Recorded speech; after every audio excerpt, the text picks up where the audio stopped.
একটা ছোট্ট ছেলে ছিল। তার নাম রাফি। সে খুব দুষ্টু, আবার খুব কৌতূহলীও। একদিন সে খেলতে গেল মাঠে। খেলতে খেলতে হঠাৎ দেখতে পেল ঘাসের ওপর একটা ছোট্ট হলুদ ছানা বসে আছে। ছানাটার মুখ খুব মন খারাপ করা। রাফি আস্তে আস্তে এগিয়ে গেল। সে ছানাটাকে জিজ্ঞাসা করল, তুমি কি হারিয়ে গেছ?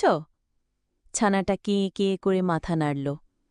রাফি হাসতে হাসতে বলল, ভয় পেও না, আমি তোমার বন্ধু, আমি তোমাকে বাড়ি নিয়ে যাব। তারপর রাফি ছানাটাকে কোলে নিল। সে হাঁটতে হাঁটতে বাড়ির দিকে চলে গেল। বাড়ি গিয়ে মার কাছে সব বলল। মা শুনে অবাক হলেন।